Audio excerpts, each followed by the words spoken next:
Dans le secourisme, on distingue 3 tranches d'âge. Par exemple, pour les nourrissons, on considère que c'est un nourrisson ou un nouveau-né de 0 à 1 an. D'accord ? C'est le petit bout de chou qui ne marche pas encore. Plus d'1 an à 8 ans, on va parler de junior ou d'enfant. Et plus de 8 ans, on va parler d'adulte. Ça va quand même avoir un impact par la suite pour le massage cardiaque. Donc là, bien sûr, je me réfère à un référentiel de 2024, référentiel qui appartient notamment à la formation sauveteur secouriste du travail. À partir du moment où on a repéré l'arrêt cardiaque ou l'arrêt ventilatoire, il faudra bien vérifier que la personne ne respire plus. Tout simplement, soit en mettant une main sur la cage thoracique et une main sur l'abdomen et en écoutant les bruits.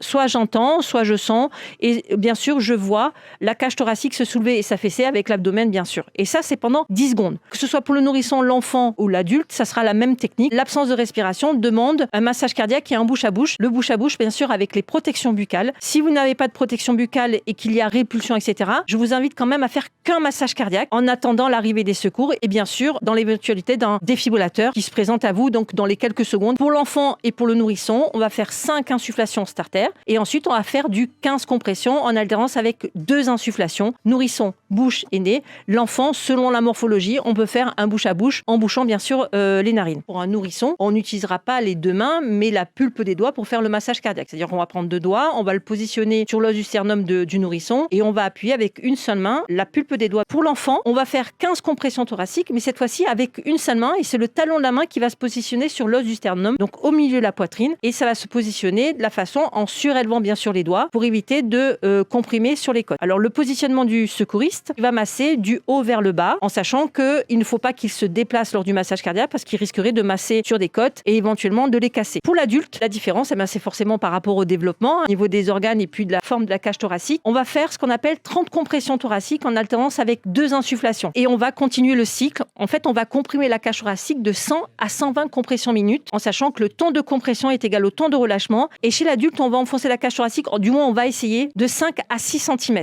On va de préférence avoir une victime installée sur un plan dur. Il y a marqué dans le référentiel du SST si possible. Donc démarrer un massage cardiaque sur un plan qui est un peu mou, donc un lit, etc. Ça sera moins grave que si on laisse la personne sur le lit sans jamais rien faire.